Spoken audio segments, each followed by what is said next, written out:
So today I'm going to be speaking about Scottish newspaper networks and how we really understand Scottish newspaper networks in the sense of them sort of disembodied from human beings, as opposed to the connections between one editor and another or one contributor and another, but how the actual texts were connected to each other.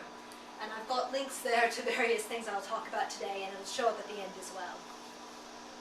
So what I'm going to be speaking about in the next 15 to 20 minutes first is understanding scissors and paste journalism, especially how it manifested itself in Scotland in the late Georgian period, how we go about finding reprints within these newspapers, how we understand how they traveled across these networks, and how we can really use digital technology, digital humanities tools, to map out those networks in a way that may not be possible manually as we currently engage with these periodicals, and where I hope to take that in the future. So, journalism in Georgian Scotland has many traits in common with Georgian English provincial press, and with the rise of magazines in 1800 to 1840. It is mostly looking for a place to put where it has too many journalists. There's a proliferation of journeyman printers, people working underneath master editors who want to start their own newspaper, and market towns who, in sort of the American fashion, want to show their prominence by hiring a local journalist to come and form a paper to show their town is important. Places like Kelso in the Scottish borders who hire Edinburgh students to come and set up their press, the Kelso Mail. And this is true of colonial presses as well. Quite a few journeymen from Scottish newspapers go off to Australia and British North America, form their own newspapers, and keep up connections with their friends and former colleagues back home. And the really important thing to remember about Scottish news networks is they're in sort of a weird place geographically. They have port towns, very important port towns in Leith and Glasgow, but they get a lot of their information about the colonial world through London. It goes up postal roads, it goes up from Liverpool or Bristol. It doesn't necessarily always come from passing ships, although certain types of news do come that way. It's a hodgepodge of material. But especially 1800 to 1820, London really dominates their international news, and I'll get to why in a moment. And the reason that we're able to study colonial news in such a very detailed way is because of the way it was transmitted. Even after the invention of the telegraph, even then when it becomes useful to Scottish periodicals, colonial news, especially miscellany, funny stories from the United States, Canada, or Australia, is not valuable enough to go on the telegraph. It is transmitted manually. The newspapers are physically brought on ships or with immigrants, and what you get is largely based on who you know in those communities, people who have immigrated from your community and are sending things back. So it's very manual and much easier to trace than telegraph communication. And just in case anybody hasn't read Catherine's definition of scissors and paste journalism from the Dictionary of 19th Century Journalism, scissors and paste journalism is a very specific type. It is where one piece of news or miscellany is copied either in part or in whole from one newspaper to another.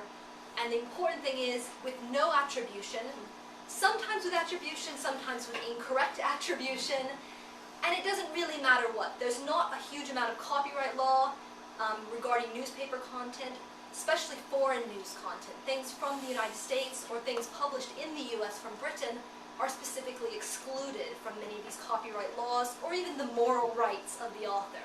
People aren't terribly concerned about it. So this is how these newspapers survive.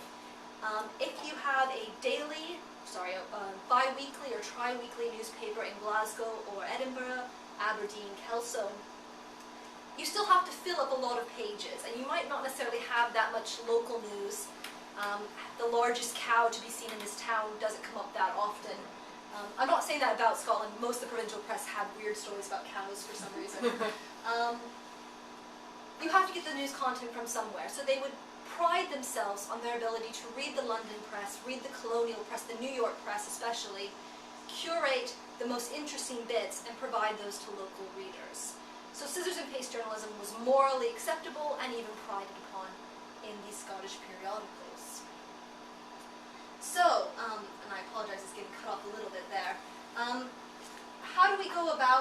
looking at these reprint networks and how they sort of survived? Well, first of all, because we exist in the 21st century, there's a lot of promises that we can have. We have huge digitized newspaper databases that provide us with far more ready access to trace these periodicals than going to local archives, even national Scottish or British newspaper archives. We can do keyword searching, more or less, through the OCR, if you have a specific article you want to trace this path, or you can use in-gram matching, looking for certain segments of words, 3, 5, or 7, against a whole corpus of words, to see if certain things appear over and over again. So maybe going into it with sort of an open heart as to what sort of reprints you'll find. And you can use all sorts of edition tracking software like Juxta and plagiarism tools to find these reprints. But there's a lot of perils with doing it this way as well.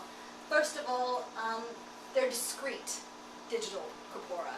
To do this presentation, I used 12 different digital newspaper databases, which you'll see in a moment, and this makes it very difficult. It's not one place you can search and find the links. You will miss, almost certainly, very important pathways. The British newspaper, 19th century newspaper database, for example, was chosen very thoughtfully to have a representative mix of newspapers, but these newspapers, perhaps because they're so representative, never really talked to each other. So when I try to find pathways, I always fall out. I can't find the path because only one part of the path exists within that particular corpus. Also, the typical ideas of offline material, lost nodes, and the ever-present boogeyman of OCR data not being up to snuff. Now, one group of people who have begun working on finding reprints in a really interesting way, I'm sure many of you know, is the Viral Text Project at Northeastern under Ryan Cordell, David Smith, and Dylan. And they are doing really interesting things, trying to find what they call memes, reprints that appear over and over again, and discover what makes them so important. And this is my own Python code for finding reprints. That's the entire program. It's very short, but it runs through an entire digital corpus and gives you a readout something like this, and it's incredibly tiny on our wall, so you can't really see it. But basically, every 5-word phrase that exists somewhere in my entire collection of newspapers has listed every newspaper article that has that 5-word phrase. Now, the first half of this page is just sort of a hodgepodge, and that's because the words are like, in New South Wales. A lot of newspaper articles are going to say that. When you get down here, 4, 5, 6, and 7, this was an article about a sort of naughty missionary in New South Wales.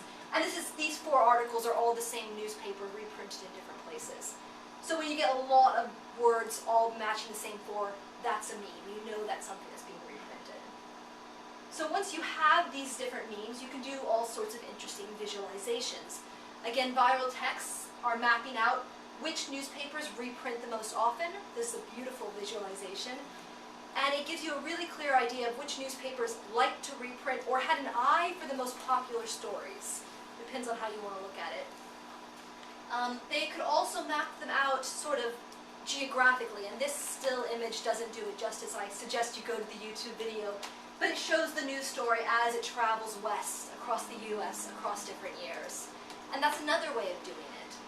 But unfortunately, watching the networks like this or like this really fails to capture the specific path individual articles and individual variants of that story took over the period.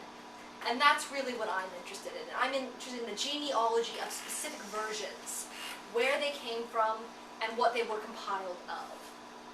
And the reason that a lot of people haven't done this or wanted to do this is it's really, really hard. How on earth do you find the genealogy of these papers? And that's what I'm attempting to do. So the first example I will give you is something that is a very faithful reprint. Something with only very, very tiny minor changes along its whole dissemination pathway, and which was available all digitally, thank goodness. So we have this newspaper article, and this appeared in this is the Caledonian Mercury version. So this appears in Edinburgh in the 1820s, headed New South Wales, dreadful massacre, or another dreadful massacre, oh, it's Aberdeen Journal, sorry, dreadful massacre by the natives of the Marquesa Islands. Good rousing headline.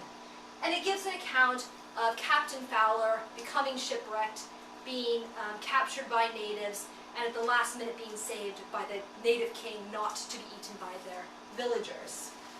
Rousing story.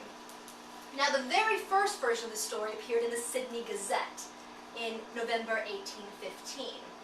And the second time it appears that I can find in Britain appears in the London Courier on January 2nd, 1817. So it took over a year to make it to London and get reprinted.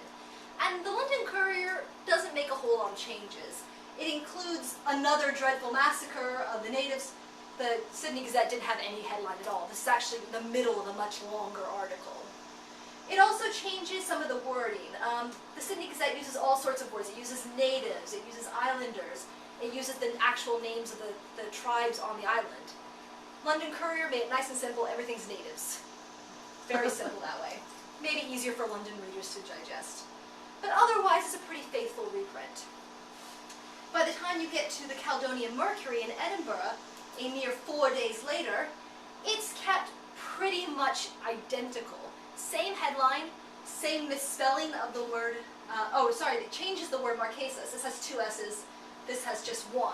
So it's maybe passive-aggressively fixed the spelling. And it's kept another change, which is fixing the grammar of this bottom sentence from the Sydney Gazette to the London Courier. So it's keeping most of it, just one little passive-aggressive change. When it gets to the Aberdeen Journal, 2 more days later, or so I thought, it was a reprint of the Caledonian Mercury version, because the Aberdeen Journal copies from the Caledonian Mercury all the time. But then I realized it had the bad spelling. So it must have got it from the London Courier, not from the Caledonian Mercury. But it still has the headline, so it must not have got it directly from the Sydney Gazette. So these are the little clues you can get to put together these narratives of dissemination pathways. The only other thing is it took off another, maybe it thought that was too hyperbolic a headline, so it's just a dreadful massacre, not another dreadful massacre. And when you look at this one pathway in connection to all the Australian news that appears in the Scottish periodicals in this period, you get an idea of just how important certain newspapers are. The Sydney Gazette is like the center of where every news comes from. The Tasmanian Advertiser is actually run by the Sydney Gazette's son, so he gets a little bit of news from Tasmania there. But pretty much it goes to Glasgow, stays there, goes to the Morning Chronicle, and then gets disseminated throughout Scotland. Occasionally takes different routes, but the Sydney Gazette, the Morning Chronicle are crucial. If they didn't find it interesting, Scotland didn't hear about it. And that's what mapping these dissemination pathways really tells us. So another important one that I will tell you about is a little bit about North American news. Now, North American news, the Scots had a bit better grasp of. They got it from different places. So they had a different way of going about it. This news story is from the Tennessee, Georgia, various other places like that. And I'll switch to Prezi to get this a little bit better. So we have this article in the Glasgow Advertiser of 1793, and it's got stories about Knoxville, Tennessee, Augusta, Georgia, and it's not listed here, but it's actually Lexington, Kentucky. And I wanted to find out where all of these news stories came from. So my original meme finding program brought me 3 choices. These 3 newspapers are from London, relatively within a few days of each other, all had the information. They had the story about Knoxville, about Lexington, about Augusta, Knoxville, Lexington, Augusta, same here. So how do I figure out which one it came from? Well, if you look at the one that came from the Lloyd's packet, it's got this little bit here that appeared in the Glasgow Advertiser, but it's got this bit on top and this bit on bottom, and this one is just exactly how it is in the Glasgow Advertiser. I also know the Advertiser stole from the Post a lot, so it's the earliest version that's compiled the right way. So my assumption is it got it from the Morning Post as opposed to the Lloyd's packet or the World, which seems to be copying the Morning Post. Well, that's all very well and good. I got it back to London, but how do I get the American news? Well, and again, this is a little bit closer. Look at these 3. So I think it's the Morning Post. How do I get it back to America? Well, America consolidated it as well. You have the Knoxville story, which the only places I could find it in the US that had the original version reprinted as opposed to paraphrased were the New Jersey State Gazette and the Delaware Gazette. But I couldn't figure out which one it was. They're very close in date to all the other ones. Which one was it? Well, if you look back, the actual one, which I couldn't get an image of, I apologize, was May 18th, 1793. That's where the story came from. That's where all the summaries say it came from. But if you look back here, the New Jersey State Gazette says May 18th, Knoxville says May 11th. Delaware says May 11th. And that's what London says as well. So Wilmington, Delaware, ironically enough, mistyped the date it came from, and that's the version that made it to Britain. It's not a big deal in terms of content. It's a story about Native Americans killing white settlers. But it makes a difference where they got the information from. Lexington was consolidated here in Carlisle, Pennsylvania, and came pretty surely just from these two Kentucky Gazette issues. There's not very many transformations in the text. The dates line up for how long it would have taken to get there. The Augusta Chronicle story I'm not entirely sure about because nobody reprinted it in America. Everyone summarized it. So the only version I could find was the original Augusta Chronicle version. So they either had a subscription, or what I think is more likely, they had a little birdie helping them at Lloyd's Coffee House down in London. All of these newspapers were likely consolidated by a mystery source. The fact that the Lloyd's packet and the Morning Post had similar consolidations within 12 hours of each other, but not identical, implies there's a third source. So I'll never probably find that. It's probably a piece of paper written by someone at Lloyd's Coffee House. But you can sort of trace out how this works using your intuition as a historian. Well, that was great, but unfortunately, that took me 2 to 3 hours. It's one newspaper, and as I said before, it took 7 to 8 different newspaper databases in order to do. So that's not going to really help me make my entire database program. This is a very small drawing of the path that one newspaper story took. And if I showed you all the American news, it would be much more complicated and interesting. But you'll have to wait for that. So when trying to figure out how can I explain to a computer what I just did using my historian's hunches, I thought, well, maybe I should make it a binary point of view. Computers like binary, 1 and 0. If I could make it into a flowchart, a yes and no series of questions, then I could explain to the computer how the computer run it on the data itself. Well, it worked all right for a little while, but there were too many assumptions I had to make. There are arbitrary tolerance levels. What counts as it's got most of the same text? It's got a little bit of a prefix.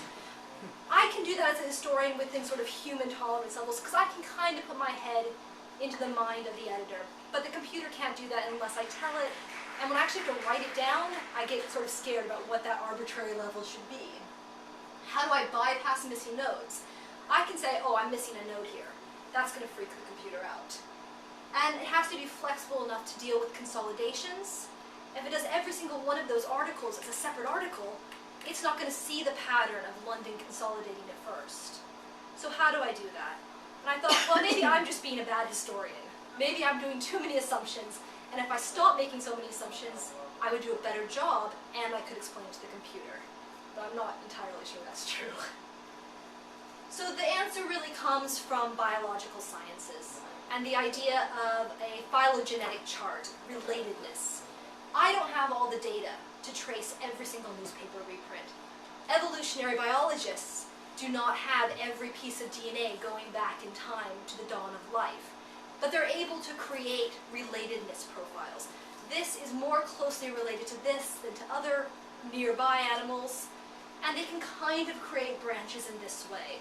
And this has been done with other periodicals, with classical editions of classical texts, but it works really well for reprints.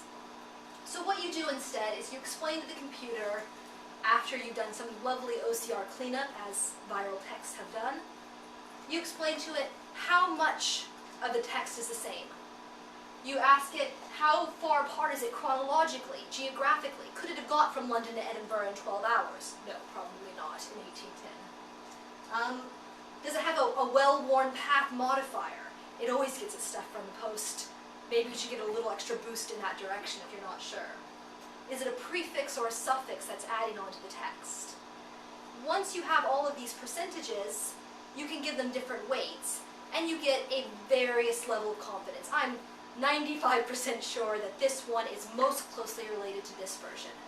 And then you can start mapping social networks, you can create your phylogenetic chart of reprints, and you can get a much broader understanding of the Scottish press. So, in the end, what is the point of all of this? Well, the point is that when I was a PhD student, I was very, very much looking into the Scottish border press. And I knew it pretty much at the back of my hand, anything that talked about immigration. I read an article by someone talking about the Glasgow press, and he said quite triumphantly that Glasgow felt this way about immigration, and here's my killer quote from the Glasgow Herald. Unfortunately, that was actually a quote from the Dumfries Courier from a year earlier about an entirely different situation. But that particular author could not have known that. He couldn't possibly have checked every pathway. So my mission in this project is to make sure that no historian makes that sort of mistake again. Thank you very much.